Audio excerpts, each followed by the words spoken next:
मंडळी, 12 ऑगस्ट ही तारीख आत्ताच नोट करून ठेवा, कारण या दिवशी दिवसाढवळ्या अंधार होणार आहे. या दिवशी सूर्यग्रहण असणार आहे. आता एवढंच नाही तर याच्या पाठोपाठ तब्बल 15 दिवसानंतरच 28 ऑगस्टला खंडग्रास चंद्रग्रहण होणार आहे. कारण ज्योतिषशास्त्रात ग्रहणाला सूतक काळ आणि ग्रहांच्या फेरबदलाचे मोठे संकेत मानले जातात.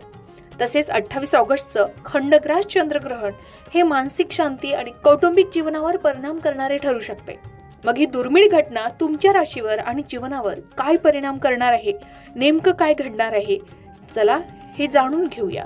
12 ऑगस्ट 2026 रोजी होणारं सूर्यग्रहण ही एक महत्त्वाची खगोलीय घटना आहे. या ग्रहणाबद्दलची सविस्तर माहिती, वेळ आणि पाळायचे नियम आधी बघूया. आता सूर्यग्रहण नेमकं काय आहे, तर हे खग्रास सूर्यग्रहण 12 ऑगस्ट रोजी होणार आहे. जेव्हा चंद्र सूर्य आणि पृथ्वीच्या मध्ये येतो आणि सूर्याला पूर्णपणे झाकतो तेव्हा त्याला खग्रास सूर्यग्रहण म्हणतात. यामुळे दिवसा काही काळासाठी अंधार पडल्यासारखं वाटेल. आता हे ग्रहण प्रामुख्याने कुठे दिसणार आहे, तर आर्क्टिक महासागर, ग्रीनलँड, आइसलँड, अटलांटिका महासागर आणि उत्तर स्पेन मध्ये दिसणार आहे. भारतात हे ग्रहण दिसणार नाही. त्यामुळे भारतात याचा कोणताही धार्मिक प्रभाव किंवा सूतक काळ पाळण्याची गरज नाही असं सांगितलं जाते.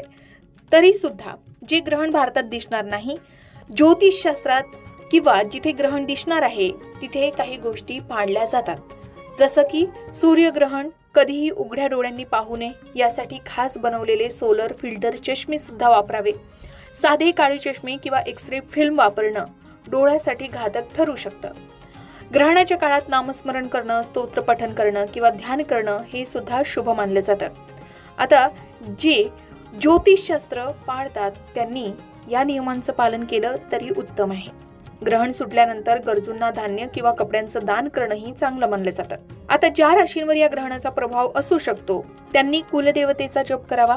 आपल्या कुलदेवतेचा नामजप करत हा दिवस घालवावा. त्याचबरोबर सूर्यमंत्राचा जप आपण या दिवशी करू शकता. यामुळे नकारात्मक ऊर्जा कमी होण्यास मदत मिळते. शिवाय ग्रहण काळात अन्नामध्ये तुळशीची पानं टाकून ठेवण्याची ही परंपरा आहे, जेणेकरून अन्नावर ग्रहणाचा परिणाम होऊ नये. आता हे नियम ग्रहण दिसणाऱ्या ठिकाणी लागू होतात, मात्र काही ठिकाणी याचे नियम पाळले जातात. आपापल्या श्रद्धेनुसार आपण हे नियम पाळू शकता. आता 15 दिवसांनीच म्हणजे 28 ऑगस्टला खंडग्रास चंद्रग्रहण लागणार आहे. आता हे ग्रहण आपल्यासाठी का महत्त्वाचं आहे, ते आपल्याला दिसणार आहे का, आणि घरात बसून आपण काय काळजी घ्यावी, तर या सोप्या प्रश्नांची उत्तरे सुद्धा आता जाणून घेऊया. सगळ्यात आधी हे चंद्रग्रहण कधी आणि कुठे दिसणार आहे, तर 28 ऑगस्टला दुपारी 1:30 वाजल्यापासून हे ग्रहण सुरू होणार आहे.